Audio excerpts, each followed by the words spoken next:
What's up, Rubits? Little Big Robots back with another video.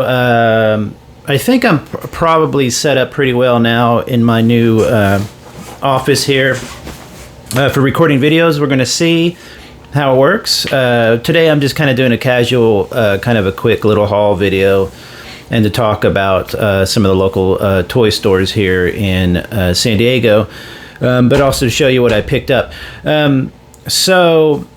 If you like all this kind of mecha kind of stuff, toys, robot toys, please subscribe. I do 2 videos a week, probably going to get down to 1, just do them a little longer. But anyway, I was talking to a friend the other day and I said, hey, yeah, something about a toy store or whatever. And he said, yo, you have toy stores there, like kind of shocked because he's in Oklahoma. I came from Texas recently. And while there were a few hobby stores and toy stores you could find, they were few and far between. And here, easily in a 30-minute radius, or, I can get all over San Diego in under 30 minutes probably.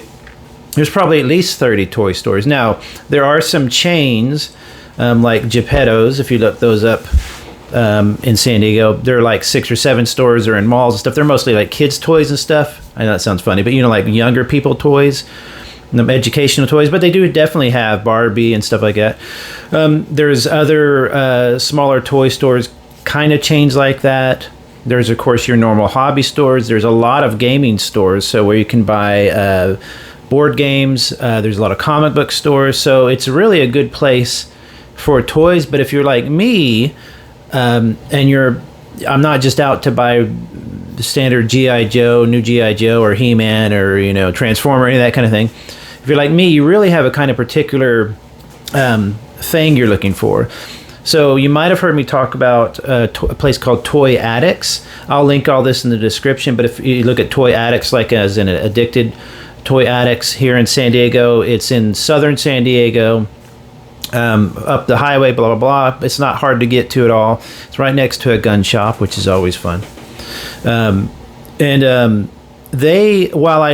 I discovered them, I thought, okay, this is my ideal toy store, but I didn't realize I was going to them during a really wicked sale they have every year where stuff was like 60% off stuff.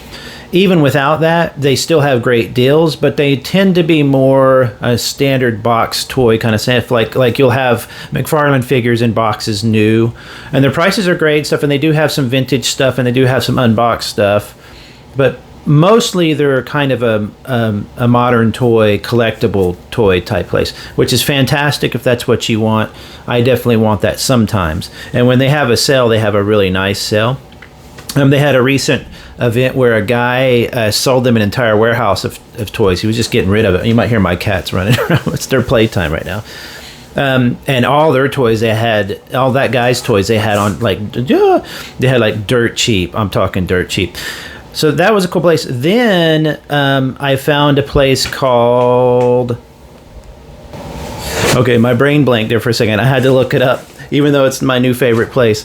It's called Replay Toys. It's in closer to actual downtown San Diego, kind of like older town San Diego, but a really cool, walkable part of town. My friend lives there, and I remember going down and visiting her, and she's like, "Oh, you would like this toy store? It's got like cool stuff." And I said, "Yeah, that's cool. I'll check it out sometime." But I kind of forgot about it. I was down there for something else. Leave it alone, kitty. Went inside, and it is my dream scenario toy store. For those of you who don't know, I can link a video to something I've talked about before, where I've had since I was a kid, like literally 11 or 12. I've had this dream where I go into a place. They have tons of really cool, it's kind of like a messy store, just shelves of stuff, and it's like 5 cents for little toys, and I'm just looking through all the shelves and the drawers. And for the longest time, it was a nightmare because I'd be looking through these drawers and stuff, and I would find all this cool stuff, and I'd bring it up to the counter, and I'd set it down, and they'd be like, all right, cash only, and I would have no cash, or I'd have like very little cash, and it would just stress me, or they were closing. I had one time where I went to a mall. I don't know what mall it was. I was looking for this cool toy store. For some reason, it felt like a place I'd been to before. It had all these little drawers of cool little tanks and stuff, and they were closing. I couldn't get in, and I had a bunch of money on me. So it's a source of, it was a source of great stress until I eventually started finding stores that had that sort of, they let you just look through their piles of stuff feeling. Once I got that, it stopped being a nightmare. And when I have that dream now, it's just a source of joy. Well, this toy store is kind of my ideal store in that way. It kind of feels like that dream. When you walk in, the owner's there. She's very, very nice. She's very talkative. And to their credit, they're very trusting. Very, very trusting. People are just hanging out. People are just walking around. And I like that in a toy store owner or in a store owner. They're trusting their people. They're not like, do you need something, and following people around and stuff like that. And there's a tons of stuff you could just stick in your pocket or whatever. But they were really, really cool.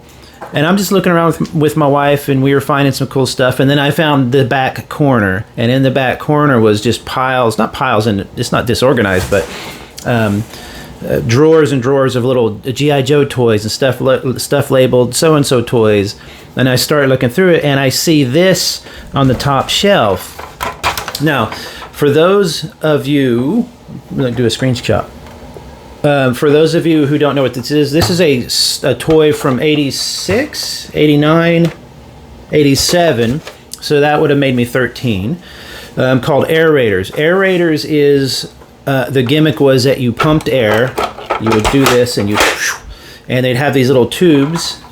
The tube connectors here, you could use this switch to switch which tube the air is going into, and you hit it and the little missiles fly off. To me, the air part I didn't really care about. I was never really an action toy guy. I didn't put the little plastic missiles in something and go pew, because they just kind of, shot 2 feet. It wasn't exciting. But I like gimmick toys. I think they're fun. But this was a really, really cool toy line, because I think it kind of started. It's one of the toys that really started my love for building toys, and also toys with interiors, meaning toys that literally have an interior detail to them. And this one's fantastic. And I saw this on the top shelf, and I said, oh, and they also had 3 vehicles. The vehicles I didn't have as a kid, so I really, even if they're a good deal, I tend to not buy things that, even though they're part of my collection I liked as a kid, I don't just try to buy them because they're in the collection I had as a kid. If I didn't have the toy and I don't have a memory with it, I leave it there. I let somebody else discover it that might get that thrilling feeling. That's for somebody else who might have a connection with. For me, I'm like, cool, great price. And they wanted only $10 for this. You can get this actual set with all the parts without a box, probably $70 to $100. So this is still a good deal though. But you can see, if you see the interior detail there, you can see actual little computer screens, steps. This part here comes off. This kind of reminds me of the base, the Rebel base in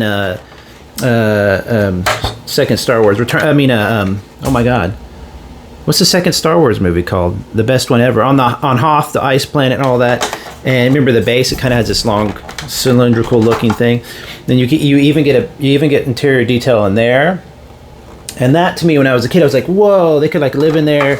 The figures are a little, not large, but a little large for this, but I forget the scale. I have my actual original figures, a couple of them from this set. So I might buy the rest of the parts for this for $20 or something and have a complete base. But this is something I had to get, even though this, if you look at it, look how much shelf space it takes up. This is why stuff like this doesn't sell as much anymore. A lot of classic toys, a lot of play sets.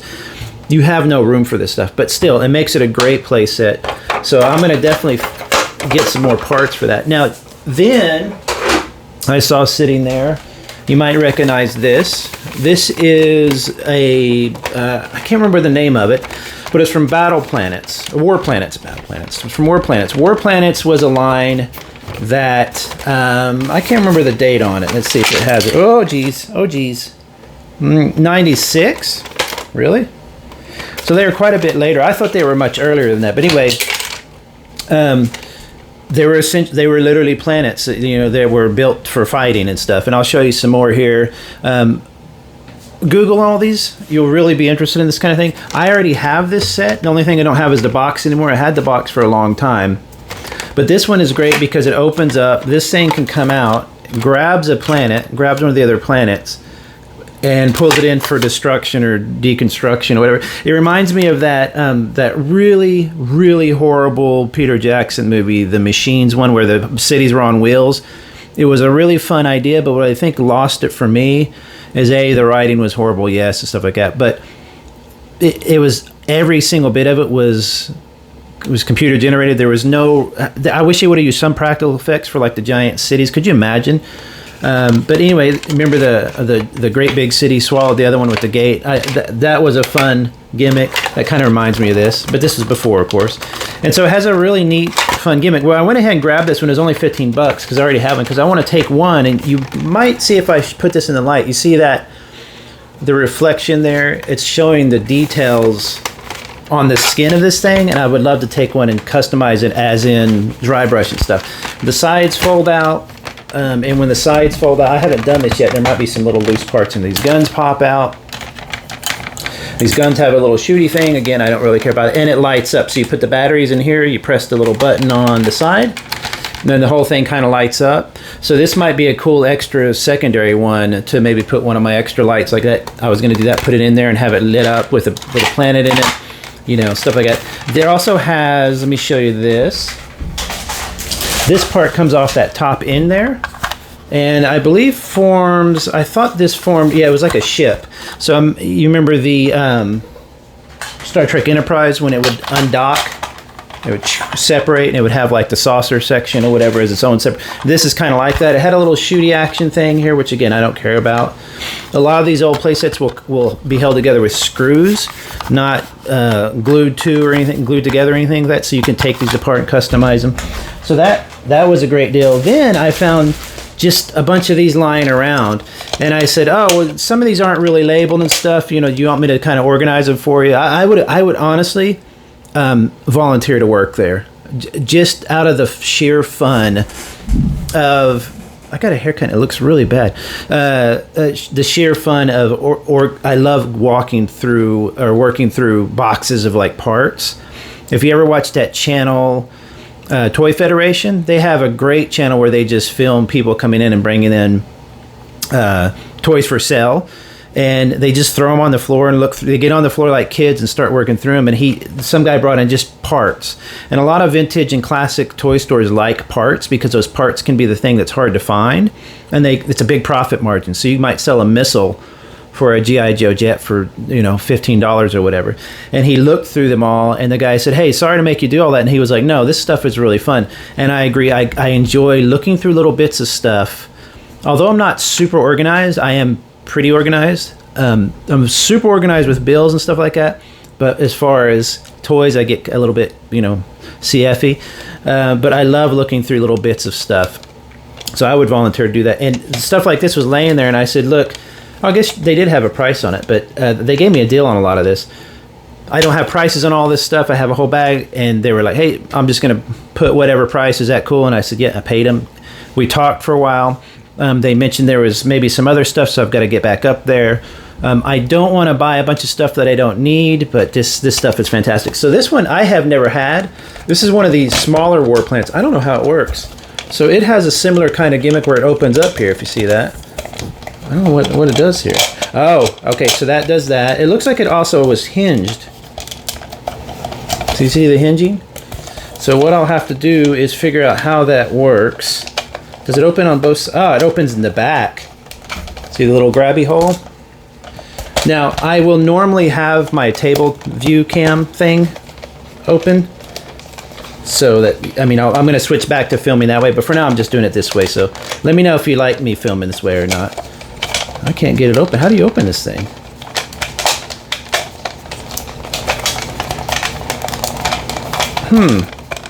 It's really interesting, but you can see inside there's like a little seat. Little gun type thing. I can hear some noise coming on and going on in the other room, and I bet you it's my cat wrecking something. I don't know how you... It's got some kind of gimmick. I'm going to figure that out, and I'll post it on the community page. So I got that. Then, this is like... It looks kind of like a mess right now, but it is a smaller version of this big board planet. It broke, some of the little pieces broke that formed, so the ball closes up like that, and then it can open up. These pieces got broken, but I do have the pieces, and I can guarantee I could super glue those back together, and they would end up working. So that's another really cool one. It's got all these little, again, I love interior details and stuff. You could totally dry brush these details and they'd pop right out. So I got that. I got some smaller War Planet parts. So these will often, these will all connect together using, see if I can open it. I think it opens this way. Ugh. There you go. So it opens up. These will connect with like these, not tubes, but they're like, kind of like a straw with wire in it in a way, like a quirky looking straw thing, flesh color looking. They're really neat. So it's supposed to all be on the scale of a planet, but the people are like this big. So it's a fun thing. Then I got this really cool thing. I saw this and it was in pieces. And I said, I don't know what this is, but I'll take it. And they threw a price on the bag. They just said, I charged you so much for this. I was like, cool. And what's cool is it comes apart and goes back together. Correct me if I'm wrong, but I think is that not from that cartoon Titan AE? Is that what that is? Somebody tell me what that is if you know. And if you do tell me, that means you watched this long in the video, so I appreciate it. Then I saw this and I had to get this stuff. Again, they gave me a deal on this. So let me know if you recognize what that is. Of course, a lot of you will. This is something, that's a part from a thing called ZVAs. And ZVAs are these, I've actually reviewed them on here. I'll link them in the description. They're one of my favorite little modular toy systems. And what they are is you get all these parts like this, and they're held together with this ball and joint type of thing, but like, kind of like a ball jointed doll. So let's say you have a foot like this. See, this part is already connected. You take the ball end and you snap it in there, and not only does it snap, and it really holds it. Some of these joints are really tight. You've got to be a little bit careful with them. But this is the wolf one, which I think I already have. I think his mouth opens. Yeah, his mouth even opens. Really cool. This goes on the front. Ooh! My cat just scared herself. She's such a knucklehead. So you got armor you can snap in. It's a modular system. You can plug in other stuff to it. And then I found a baggie full of parts, but also mostly ZVAS parts that I don't have. So you've got stuff like this arm piece for the robot one, which I have. Again, I'll link it in the description, and you can see how cool ZVAs are. Stuff like this that I don't think are ZVAs, just cool little parts. This is my, like I said, this is my complete and total jam. I don't think this is ZVAs, but you see the ball and socket there? I wonder if it would go in. It does. So again, I don't know if that's ZVAs or not, but I'll take it. But yeah, it does have some of the armor bits. So this comes from, I can't remember which ZVAs that comes from. Oh, look at this, it's got some flippers. So some really cool parts. I'll have to put all these together. And again, keep an eye on my community page. My community page is where it's kind of like my Instagram. I have Instagram as well, but I like to post on the community page. So that's really cool. I've got to figure out how to open this planet here. It definitely comes apart in the back, but it feels a bit locked right now. So the seat does come out. Somebody tell me there. I'm going to look it up. I'm going to Google it as soon as I'm done here. But anyway, that's just a quick kind of haul video to let you, I need to get back into doing videos. I've missed it because I've been gone for like a month. Moving, stuff like that. It wasn't a bad move. We just moved not too far from the old place. But I'm over it. I have moved so many times in my life. I'm so over it. This is the best move we've ever made coming out to California. The weather is amazing here in San Diego. The prices suck, but the weather is fantastic. Went to the beach, got a sunburn last weekend. It's really fun. So I will link to these toy stores. Another one of my favorites is Gunzo. I'll link to all that stuff, or you've seen me link to it. If you can actually order from some of them as well, like Toy Addicts and Gunzo, I believe you can order from them online. And I'll see you guys and gals and everybody else later. I'll probably put this up Saturday. What day is it? Thursday? This might be my Saturday video. I'll just have to see. I might just start throwing them up randomly as I want, see what happens. But anyway, talk to me in the comments. I'll talk to you later. Bye.